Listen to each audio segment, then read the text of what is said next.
I wore my pink socks. My pink socks in honor of Mayor Lenny.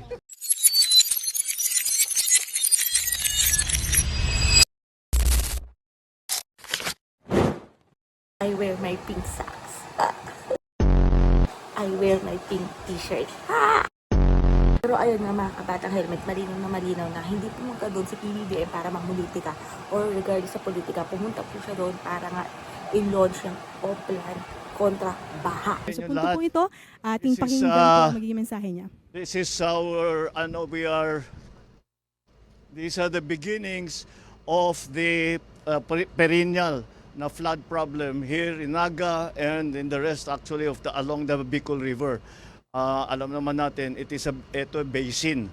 At maraming mga construction, hindi lamang yung private sector construction, kundi ang pagpagawa nito ng mga iba't ibang yung linipat ang dinaanan ng tubig kaya naging mas grabe. Isa pang bagay, yung nagsiltation talaga ng husto. Kaya kung titignan ninyo, napakababaw na nitong ilog na ito. And with ang sinasabi nga ni Mayor Lenny is that many of the places na dati naman ay hindi binabaha, and dyan na rin yung effect ng climate change. Kaya this is what we are trying to remedy. Malaking trabaho ito. It will take time, but marami na tayo mga intervention na pwedeng gawin, such as the pools that we are going to put up. But itawag nila yung retention pond para mabawasan para mabawasan natin yung pagbaba ng tubig. Dahil nga it is may Bicol River Basin, ang plano na talaga pwede natin gawin, na kailangan natin gawin, ay kailangan natin mahuli, na dapat ma-collection na yung tubig bago pa bumaba sa basin. Dahil, again, as Mayor Lenny was explaining, this is a landlocked province. And because it's a landlocked province, ang tagal lumabas ng tubig. So wag na natin sana papasukin. But this is only the beginning. Ito, desiltation lamang ito.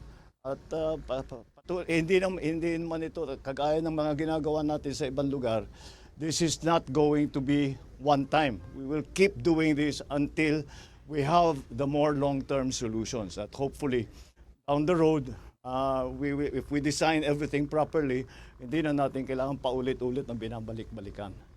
Okay? All right. Mr. President, flood control issue. Nakikita po ang visit ninyo sa Naga City in the lens of politics. Are you open to forging alliance with Naga City? Alam mo, hindi namin pinag-uusapan yun. Alam mo, I think the mayor will agree with me na serbisyo muna bago politika. The most political thing that we did today, I wore my pink socks. My pink socks in honor of Mayor Lenny. Sabi po kasi na No, we have been planning this for a few months already. Because talagang naging critical ito especially with the storms that came in. Then I already instructed the Sec Vince and Sec Ping to look at the situation here. Because we know that Bicol is always the pathway of the storms, but the immediate problem that we saw, the change in pattern that we saw, is yung bigat ng bagsak ng ulan. Dati hindi naman ganun karami. You got 700 in one day, 700 centimeters of rain in one day. Ano yung katumbas ng 6 na buwan yun? Pas po siya sa Ondoy and Yolanda. Yeah, that's very significant, and that's why it became critical. So we did not discuss. Serbisyo muna bago politika. Marami pang kailangan gawin. Marami pa kaming kailangan gawin. So we will get to that. Aabot din tayo doon.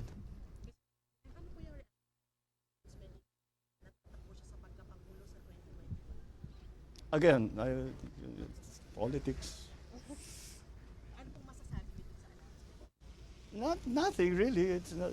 That's her choice. Again, this is all politics. We're not going to discuss politics now.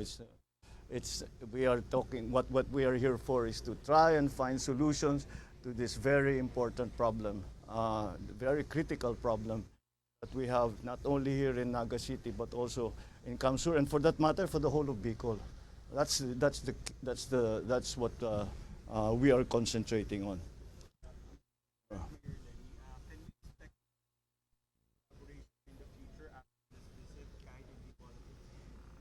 We don't change. Whatever, kung sinong, it's not only here, kung sino ang nangangailangan ng tulong, the national government is here to help. So as you know, I came from local government, kaya I have great sympathy for the situations of local government, the different constituencies, the cities, the provinces, the towns, the municipalities. Kaya whoever comes to us for help, we will do what we can to help. There is not an increase, there is not a decrease, it's not political, it's only because it depends on the need. And that's why we are here today. All right? Sige. Oh, well, I'm sure we will inspect it when it's further, when the project is further along. We'll bring you back here, especially Maharlika Highway, because yun ang. In fact, many of the problems were identified because of our inspection of the Maharlika Highway rehabilitation and repair. Doon nakita, marami talagang nakita. Dinapitan tayo ng national government, ng mga local, at sinabi, pagka natignan na ninyo yung Maharlika, doon na tayo, tignan naman ninyo yung baha. And that's what happened. Okay, maraming salamat. Thank you. Good morning.